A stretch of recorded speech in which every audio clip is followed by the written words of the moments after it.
Então, simbora, galerinha. Hoje, sexta-feira, né, e vamos estar na aula de hoje finalizando o nosso capítulo 23.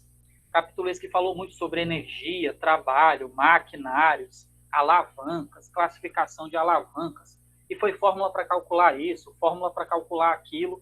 Então, na aulazinha de hoje, como a gente está no bom e velho sextou, mas só vai sextar depois da nossa aula, hoje a gente vai trabalhar mais teorias. Né? Nós vamos falar sobre um tipo específico de máquina, que são as máquinas térmicas.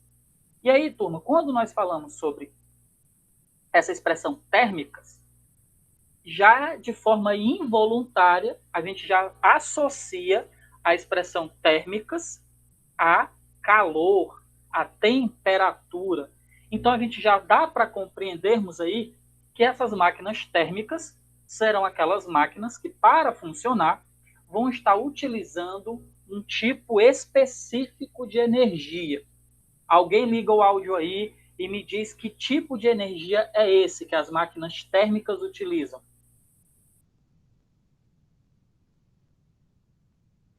Energia mecânica? Opa!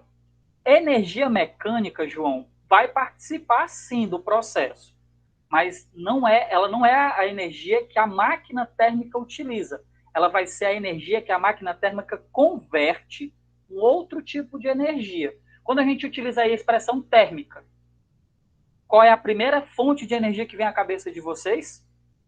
Energia. Bora, galera. Energia térmica. Então, as máquinas térmicas são aquele maquinário que vai converter a energia térmica em energia mecânica, que é aquela energia de movimento. Muito bem. Então, João acertou, Grazi acertou, Ícaro acertou, que eles praticamente falaram aí ao mesmo tempo. Então, falamos de maquinário que utiliza aí as máquinas térmicas, vamos estar envolvendo aí nesse processo energia térmica e energia mecânica, que é aquela energia de movimento. Beleza? Então vamos nós. Máquinas térmicas é todo equipamento capaz de executar um determinado trabalho, transformando a energia térmica em energia mecânica, que é aquela energia de movimento. Nas primeiras máquinas térmicas, o fogo tinha a função de aquecer a água até que essa água se transformasse em vapor. A partir disso, com a concentração do vapor, a pressão aumentava, fazendo com que esse maquinário fosse capaz de colocar uma roda, por exemplo, em movimento. É antiga a busca do homem por aparelhos que tornem sua vida mais prática, porque nós seres vivos, né? Nós seres humanos, aliás, perdão, nós seres humanos adoramos um conforto, né? Então, tudo que a gente puder inventar para facilitar o nosso cotidiano será inventado. Só, galera, que algumas invenções feitas pelo homem para a natureza não traz tanto benefício assim. Então, para o modo de vida, algumas invenções trouxeram um conforto aí maravilhoso. Oxe, eu lembro que quando eu tinha os meus 10 anos, eu acho, meus 12 anos, não lembro, né? Mas era mais ou menos aí nessa faixa. A minha TV não era aquela TV de controle remoto, não. Era aquela televisãozinha que a gente tinha que ir lá no aparelho e girar lá uma chavezinha para ir mudando de canal. Então, para eu mudar de canal, eu tinha que me levantar, mudar lá, ficar girando a chave até chegar no canal que eu queria. Hoje em dia, meu filho, pego aqui o meu controle remoto, sentadinho, estou lá, ó, aperto dois botãozinhos, pronto, já estou no canal que eu quero. Então, as máquinas elas foram inventadas justamente para isso, para tornar a vida dos seres humanos mais cômoda, mais prática, facilitar aí a execução de alguns trabalhos. Só que a gente vai ver aí no decorrer da aula que algumas dessas máquinas são poluidoras, poluem o meio ambiente e aí não é nada prático, não é nada cômodo para a existência de vida aí no nosso planeta. Assunto esse que a gente já até falou aí em aulas anteriores, quando nós trabalhamos a temática da ecologia. E aí, dando continuidade, me perdi, cadê? Me encontrei. Então, essa busca aí do homem por criar maquinários, por por criar aparelhos que tornem a nossa vida mais cômoda, é muito antiga. Então, a primeira máquina aí que nós vamos abordar na nossa aula de hoje, lembrando que a temática principal são as máquinas térmicas, foi a máquina de Héron. Quem pode ler aí para mim? Ícaro, ouvi um eu aí, foi?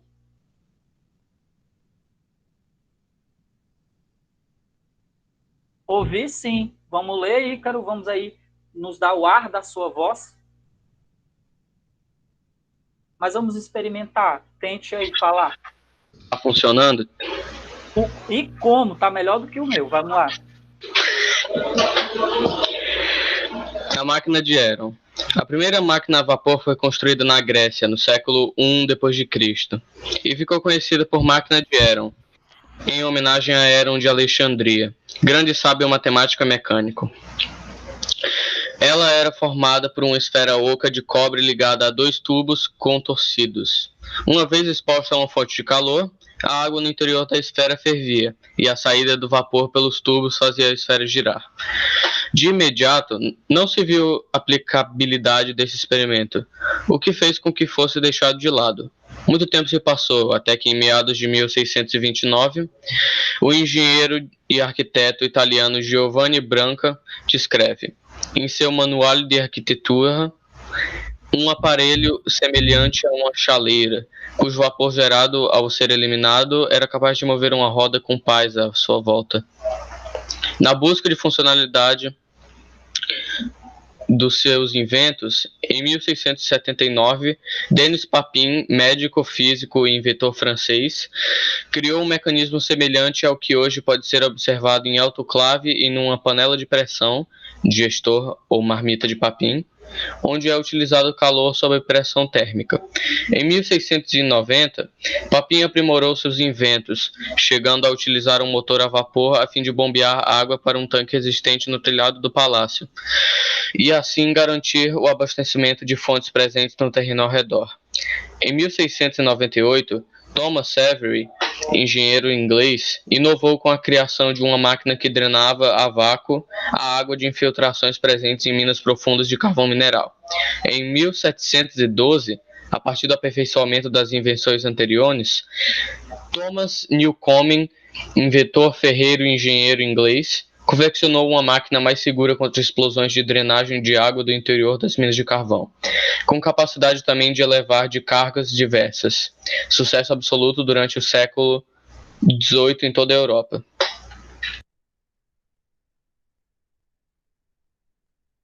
Muito bem. Então a gente está vendo aí que no início, né, alguns maquinários inventados não se via aí uma funcionalidade prática para eles.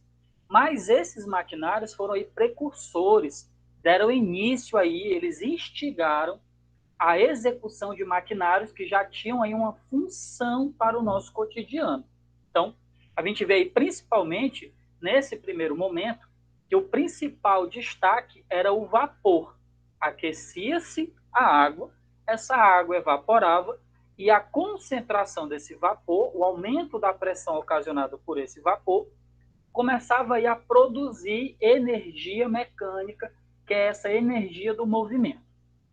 Em um momento aí da leitura, feita pelo Ícaro, nós vimos que foi relatado aí algo muito semelhante ao que a gente utiliza no nosso cotidiano, chamado panela de pressão.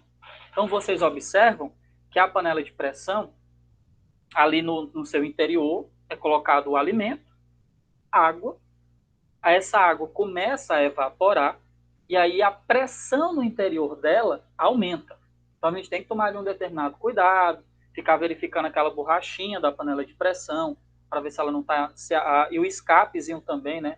Ver se ele não está entupido, porque se o vapor não estiver sendo eliminado, né? Se o escape não estiver sendo feito da forma correta, ela corre risco de explosão, né? Então, tem que se tomar aí muito cuidado com esse tipo de maquinário, né, que utiliza-se aí de vapor, né, do aumento aí dessa pressão, porque corre risco de explosão, sim, tá certo?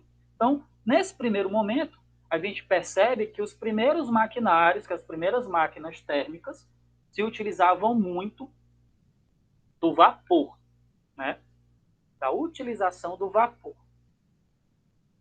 Grazi, você poderia dar continuidade à leitura? Até aquele momento, o grande problema apresentado pelas máquinas inventadas era o alto consumo de combustível.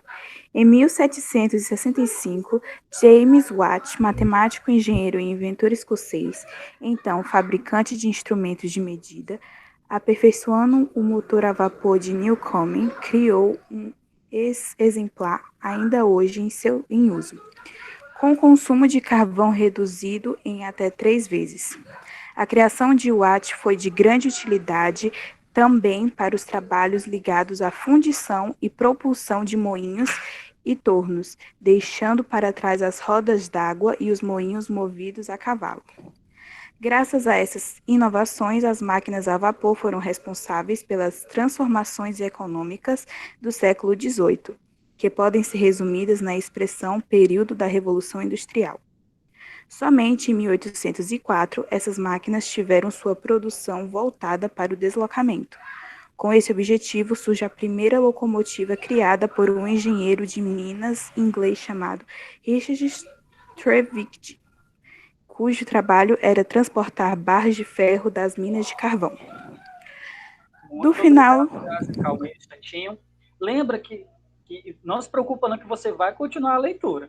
Lembra que eu falei que ia ter um momento da aula de hoje que a gente iria incluir um período histórico, um período aí que fez uma grande diferença na história, não só do nosso país, como do mundo inteiro, período aí chamado de Revolução Industrial.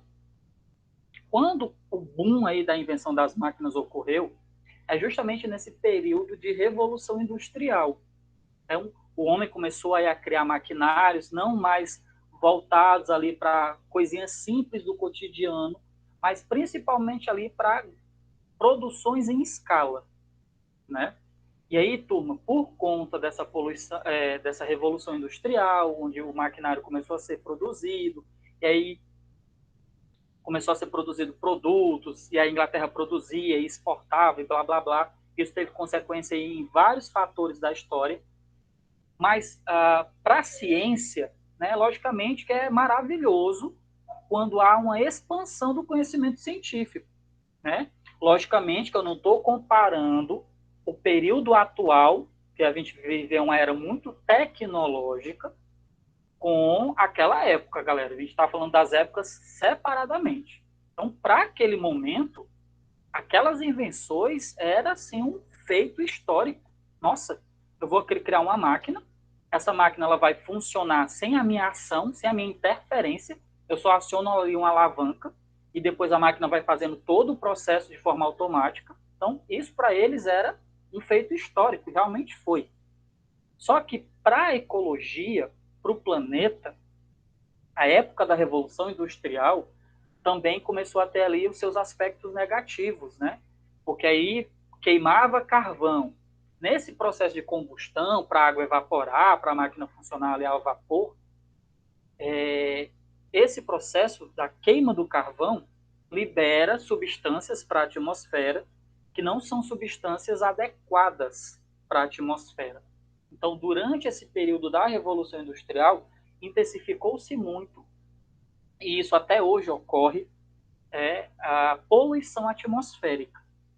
E aí, galera, eu vou relatar para vocês um fato que para alguns vai ser até impactante. No ano de 2012, mais de 7 milhões de pessoas morreram mundialmente falando por conta da poluição atmosférica. Mais de 7 milhões de pessoas em 2012 faleceram por conta da qualidade do ar do planeta. Para vocês terem ideia, isso é um número muito maior de mortes ocasionadas de forma conjunta que a AIDS e a malária juntas. Então, em 2012, morreu mais gente por conta da qualidade do ar do que por ser portador do vírus HIV e por ter contraído malária. Então, é um número absurdamente grande, se nós formos comparar. E é algo que a gente não consegue ali, no nosso dia a dia, perceber. Né? Eu nunca soube que meu vizinho morreu, fui saber lá a causa da morte do meu vizinho foi poluição atmosférica. Logicamente que não é poluição atmosférica que vai estar lá na certidão de óbito. É problema respiratório, é enfisema pulmonar, mas tudo isso são consequências da qualidade do ar que nós respiramos. Então a gente tem que tomar ali cuidado. O avanço da tecnologia tem um preço. Preço esse que às vezes é bem salgado para o nosso planeta. Né? Porque quando a gente fala de planeta, a gente não pode esquecer que nós somos parte dele. Então, quando eu estou falando uma consequência muito grande para o planeta, eu estou ali me incluindo naquele processo, naquele caso. Tá certo? Então, ficaremos aí espertos. A tecnologia tem um preço. E, às vezes, esse preço é maior do que a gente pode pagar. Às vezes, ali, a cobrança é maior do que a gente imagina. Grazi, lembra que eu falei que você ia continuar a leitura. Então, vamos lá dar continuidade. Do final do século XIX até o início do século XX, o motor a vapor ainda fez parte dos automóveis. Ainda hoje podemos encontrar a aplicabilidade desse tipo de motor em termoelétricas, que produzem energia elétrica a custo do calor produzido pela combustão de carvão mineral, óleo, gás e de outros tipos de combustível fóssil. E aí, olha só, existem as usinas, né? Nós sabemos que existem as hidrelétricas, as termoelétricas, que a Grazi acabou de ler aí para a gente, e ainda temos aí as tão... como é que eu posso dizer?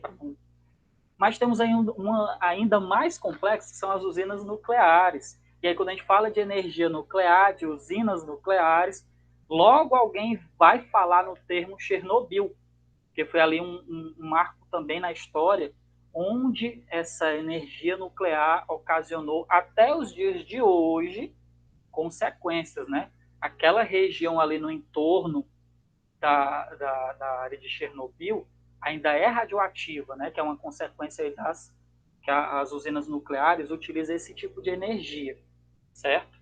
Meio da radiação, e radiação, para nós seres vivos, é altamente danosa, certo?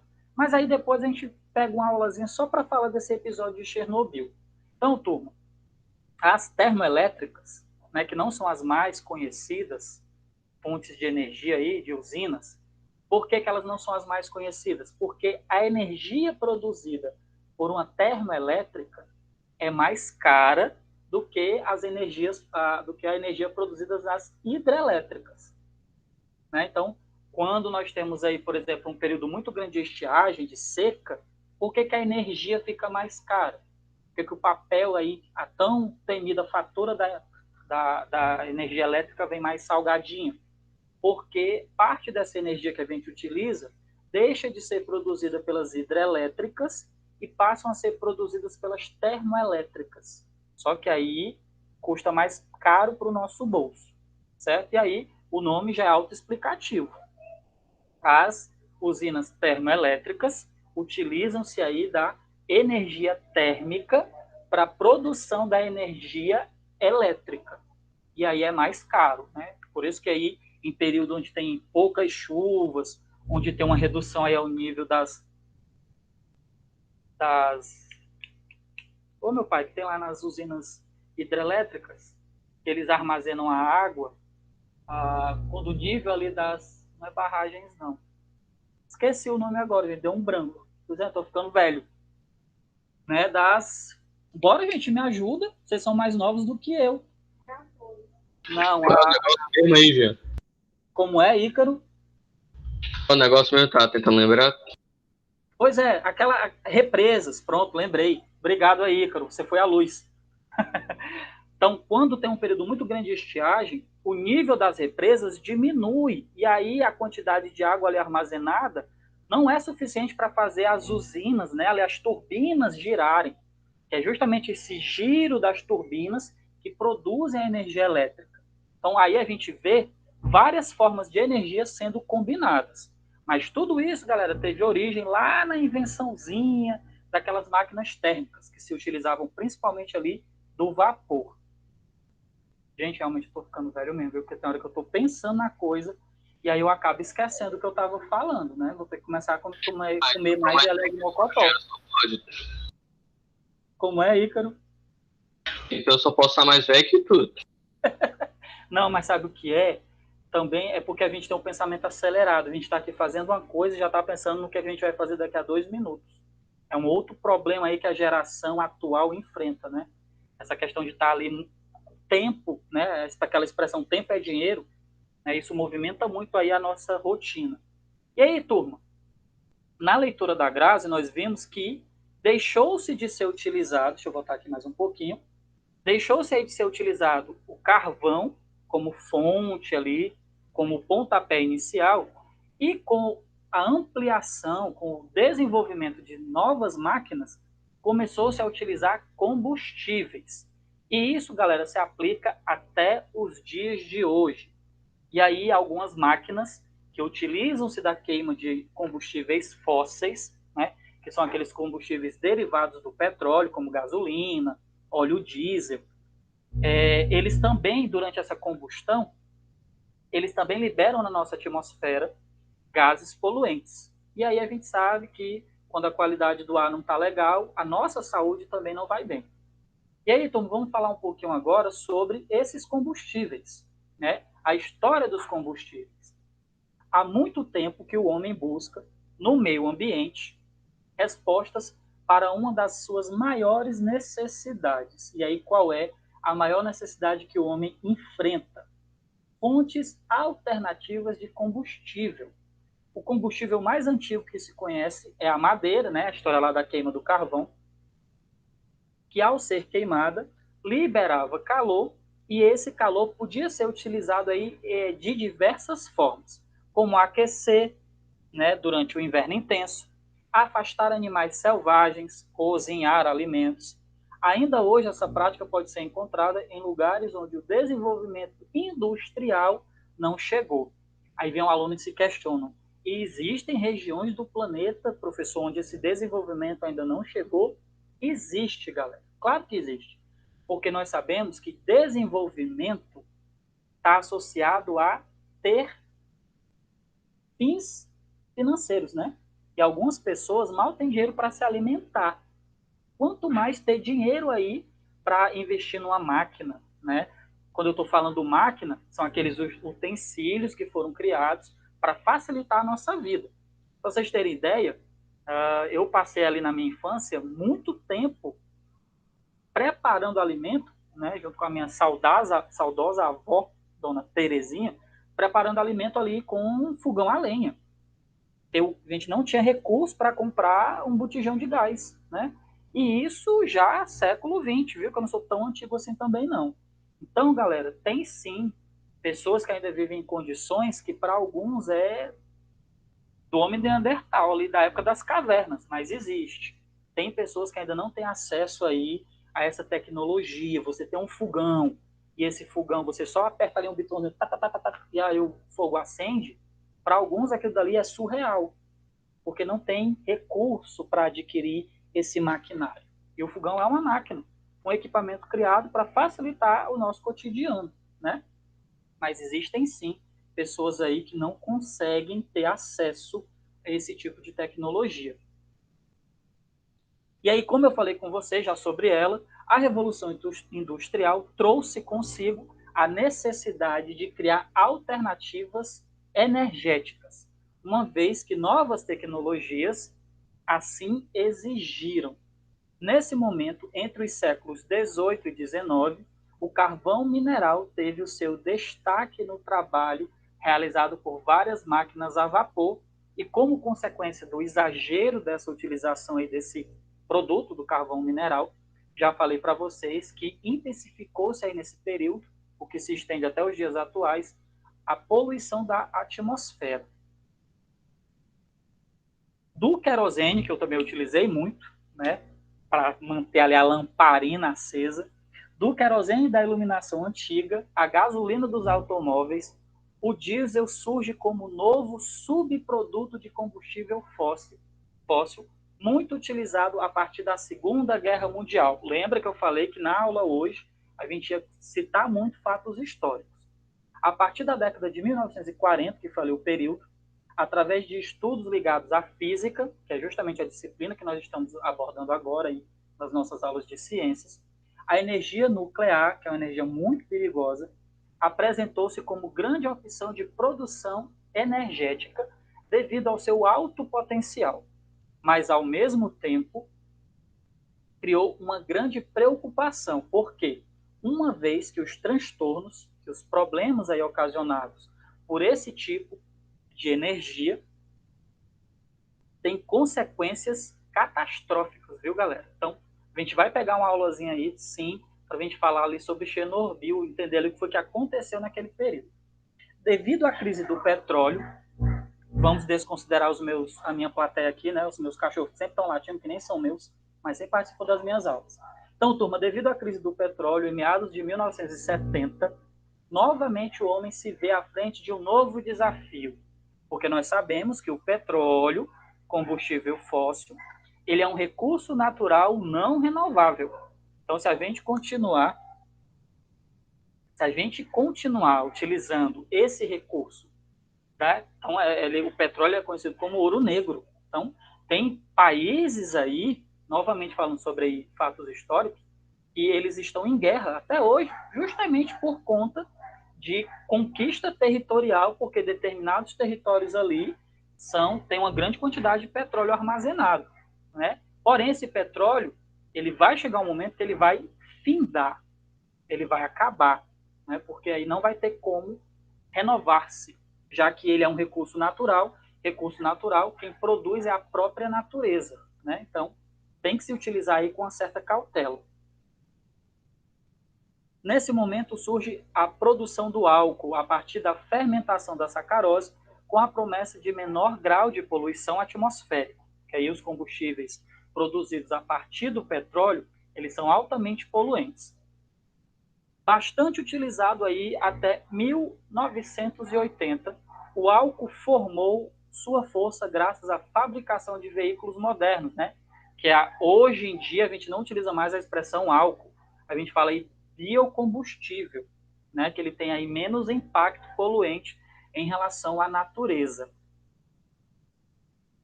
Ultimamente, graças aí à crescente preocupação, graças a Deus que existe agora a ecologia, que até um tempo atrás nem era classificada como ciência, certo?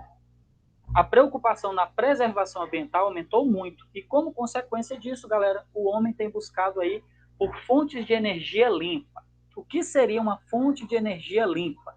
É aquela energia que, ao ser produzida, não causa prejuízo nenhum para a natureza. Então, utilização do carvão mineral, utilização de usinas nucleares, utilização de biocombustível, ainda não pode ser considerada fonte de energia limpa. Mas nós com certeza já ouvimos falar em energia solar, energia eólica, que são duas fontes de energia que não causam poluição para o meio ambiente. Então, esses dois tipos de energia, eólica e solar, são consideradas aí fontes de energia limpa, certo? E aí, como vocês estão observando, nós temos aí placas, nessa imagem que vocês estão vendo agora aí na tela de vocês. Essas placas convertem a energia solar em energia elétrica, da mesma forma que essas hélices que vocês também estão observando aí, transformam a energia eólica em energia elétrica. Então, turma, vou passar para vocês aí um trabalhozinho aí só para descontração, certo? Eu quero que vocês pesquisem, já que eu falei tanto sobre o desastre de Chernobyl na aula de hoje, né, que tem consequências até hoje. Eu quero que vocês façam uma pesquisazinha, pesquisa essa, que ela não vai precisar ser entregue, certo? Mas ela vai ter que ser apresentada, porque eu estou com muita saudade de seminário. Eu adoro colocar os meus alunos para dar aula no meu lugar, que é uma das melhores formas de aprendizagem, viu, galera? Quando você explica um conteúdo, você aprende muito mais do que você ficar ouvindo um terceiro explicando, certo? Então, a gente vai elaborar um seminário. Eu ainda não vou dizer data desse seminário, tá certo? Porque eu quero que vocês se preparem para isso. Mas o tema do nosso seminário vai ser o desastre de Chernobyl. Então, já quero que vocês pesquisem sobre isso. Porque quando eu estipular a data, vocês já vão ter conhecimento sobre o assunto, tá bom? Mas não se preocupa que esse seminário não vai ser surpresa, não. Vou chegar na aula e dizer, pronto, galera, é hoje o dia da apresentação do seminário. Eu posto lá na nossa agenda e na nossa sala virtual qual vai ser a data desse seminário, tá bom? E aí, despeço-me de vocês. Boa sexta-feira, né? Não esqueçam aí da importância de manter o foco nos estudos de vocês, certo? Apesar de estarmos separados fisicamente, nós ainda estamos juntos no virtualmente falando. É uma das coisas boas aí do avanço da tecnologia, foi a bendita invenção da internet.